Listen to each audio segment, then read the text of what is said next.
आज तारीख है 28 जुलाई 2026 दिन मंगलवार। नमस्कार, मैं शिल्पी और स्वागत है आपका हमारे चैनल यूपी न्यूज लाइव में। खबरों में आगे बढ़ते हुए हम सबसे पहले नजर डालेंगे आज के हेडलाइंस पर, फिर जानेंगे खबरों को विस्तार से। उन्नाव में सीएम सामूहिक विवाह योजना में टीएमसी जैसी छपाई वाले गद्दे बांटने पर बवाल, अधिकारियों पर गिरी गाज। लखनऊ कानपुर एक्सप्रेसवे पर अब से रोडवेज बस सेवा शुरू, सफर होगा तेज, किराया भी तय। यूपी में मानसून फिर हुआ सक्रिय, 19 जिलों में भारी बारिश का अलर्ट, लोगों को सतर्क रहने की सलाह। बदायूं के प्राथमिक विद्यालय में गैस सिलेंडर में लगी आग, 20 बच्चों को निकाला गया सुरक्षित। गोरखपुर के रामगढ़ ताल में 2 नावों की टक्कर, एक पर्यटक की मौत, कई लोग बाल बाल बचे। प्रयागराज एयरपोर्ट पर शुरू हुई लाइब्रेरी, अब उड़ान के दौरान मुफ्त पढ़ सकेंगे किताबें। अब चलिए खबरों को जानते हैं विस्तार से। उन्नाव में सीएम सामूहिक विवाह योजना में टीएमसी जैसी छपाई वाले गद्दे बांटने पर बवाल, अधिकारियों पर गिरी गाज। उत्तर प्रदेश के उन्नाव में मुख्यमंत्री सामूहिक विवाह योजना के तहत आयोजित समारोह में नवविवाहित जोड़ों को वितरित किए गए गद्दों पर टीएमसी के झंडे जैसी छपाई दिखाई देने के बाद बड़ा विवाद खड़ा हो गया। कार्यक्रम में 459 जोड़ों का विवाह कराया गया था और प्रत्येक जोड़े को 2 गद्दे दिए गए। जांच में सामने आया कि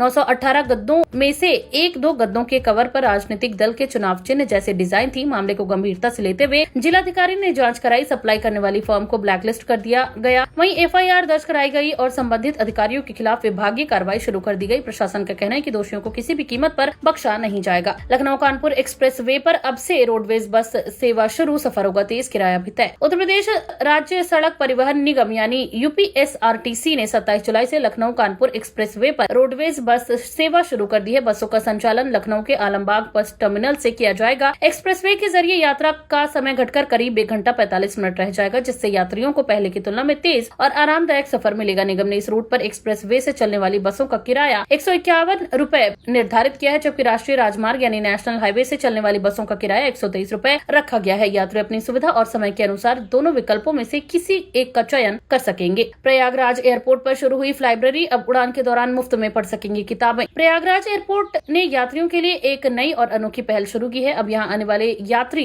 लाइब्रेरी की सुविधा का लाभ उठा सकेंगे। एयरपोर्ट के प्रस्थान लाउंज में बनाई गई इस लाइब्रेरी से यात्री अपनी पसंद की किताब लेकर उड़ान के दौरान पढ़ सकते हैं। यात्रा पूरी होने के बाद किताब को किसी भी भागीदार एयरपोर्ट या अगली यात्रा में वापस किया जा सकता है। इस पहल का उद्देश्य यात्रियों में पढ़ने की आदत को बढ़ावा देना और प्रतीक्षा के समय को उपयोगी बनाना है। लाइब्रेरी में हिंदी और अंग्रेजी की विभिन्न श्रेणियों की किताबें उपलब्ध कराई गई हैं। एयरपोर्ट प्रशासन का मानना है कि यह सुविधा यात्रियों के सफर को अधिक रोचक और ज्ञानवर्धक बनाएगी, साथ ही पुस्तक संस्कृति को भी बढ़ावा देगी। माफिया अतीक अहमद की जब्त, 345 करोड़ की जमीन पर बनेंगे अस्पताल, पार्क और जन सुविधा केंद्र। उत्तर प्रदेश सरकार ने माफिया अतीक अहमद और उसके सहयोगियों से जब्त की गई करीब 345 करोड़ रुपए मूल्य की संपत्तियों का उपयोग अब जनहित के कार्यों के लिए करने का फैसला किया है। प्रयागराज विकास प्राधिकरण और जिला प्रशासन की योजना के तहत इन जमीनों पर अस्पताल, पार्क, सड़कें, सामुदायिक केंद्र और अन्य सार्वजनिक सुविधाएं विकसित की जाएंगी। सरकार का कहना है कि अपराध से अर्जित संपत्तियों का इस्तेमाल अब जनता के हित में किया जाएगा। संबंधित विभागों ने भूमि का सर्वे शुरू कर दिया और चरणबद्ध तरीके से विकास परियोजनाओं पर काम शुरू होगा। प्रशासन के अनुसार इससे स्थानीय लोगों को बेहतर स्वास्थ्य और हरित क्षेत्र और बुनियादी सुविधाएं मिलेंगी। साथ ही आरोपियों के खिलाफ सख्त कार्रवाई का भी स्पष्ट संदेश जाएगा।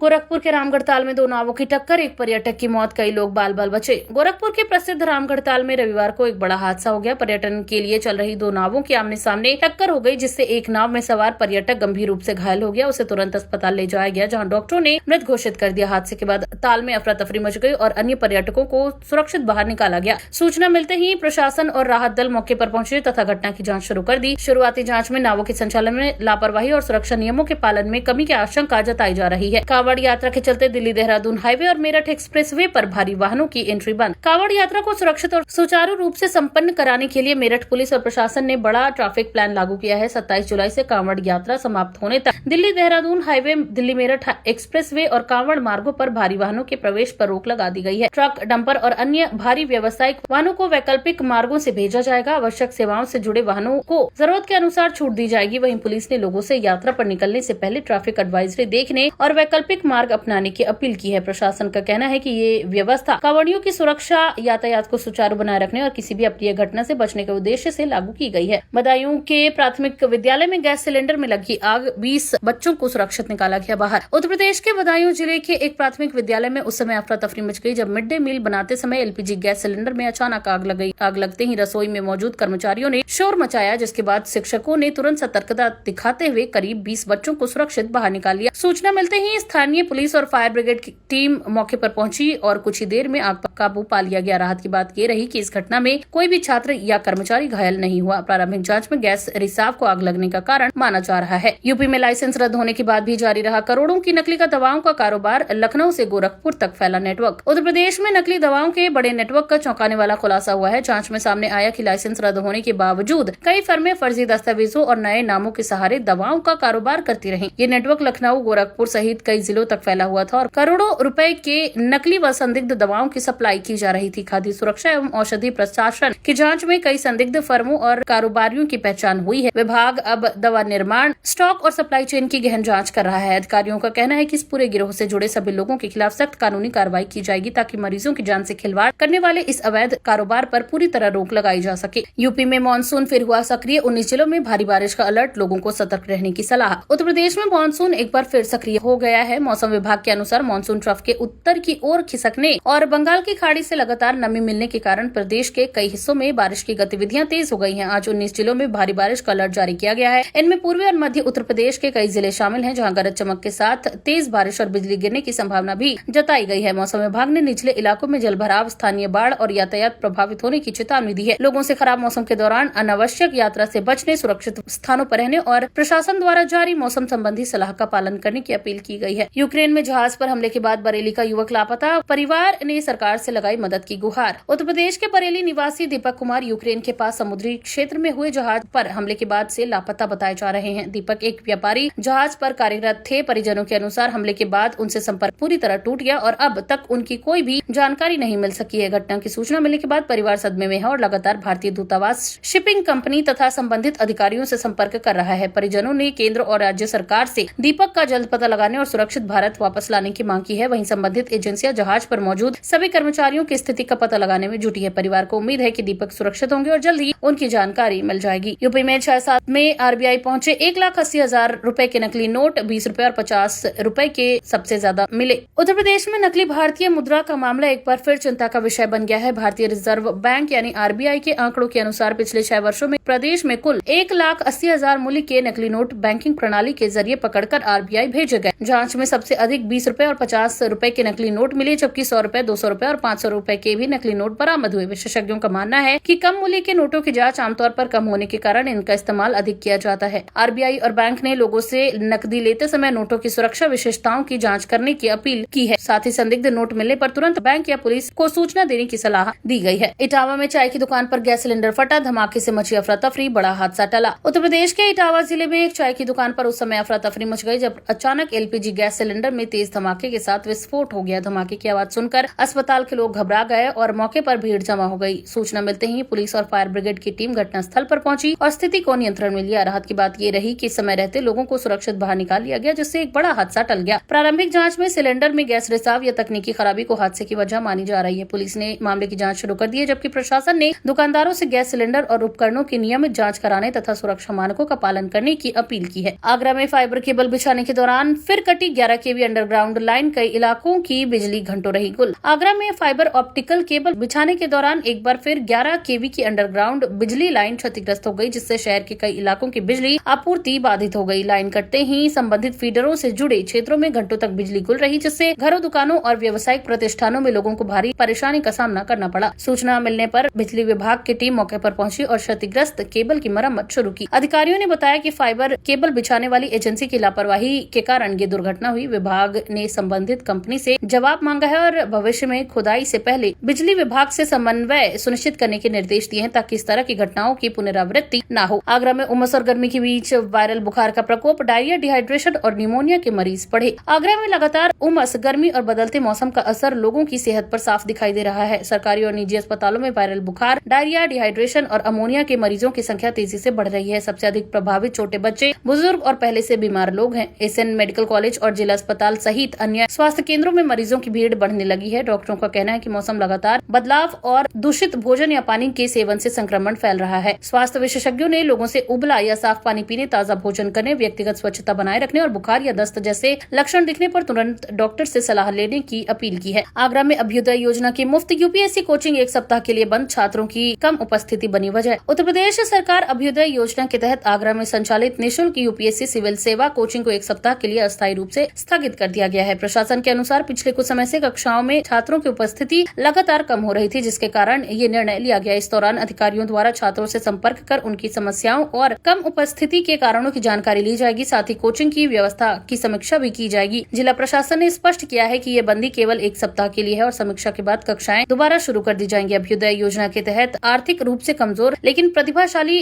अभ्यर्थियों को प्रतियोगी परीक्षाओं की निःशुल्क तैयारी कराई जाती है। सीएम योगी ने मैनपुरी को दिए 111 विकास परियोजनाओं की सौगात, करोड़ों रुपए की योजनाओं का लोकार्पण और शिलान्यास। मुख्यमंत्री योगी आदित्यनाथ ने मैनपुरी दौरे के दौरान जिले को बड़ी विकास सौगात देते हुए 111 परियोजनाओं का लोकार्पण और शिलान्यास किया। इन परियोजनाओं में सड़क, पेयजल, स्वास्थ्य, शिक्षा, सिंचाई, बिजली और अन्य बुनियादी सुविधाओं से जुड़ी योजनाएं शामिल हैं। मुख्यमंत्री ने कहा कि राज्य सरकार प्रदेश के हर जिले में संतुलित विकास के लक्ष्य के साथ काम कर रही है और विकास योजनाओं का लाभ अंतिम व्यक्ति तक पहुंचाना सरकार की प्राथमिकता है। तो ये थी आज के तमाम ताजा अपडेट्स। ऐसी और खबरों को जानने के लिए बने रहिए हमारे चैनल यूपी न्यूज लाइव के साथ। धन्यवाद।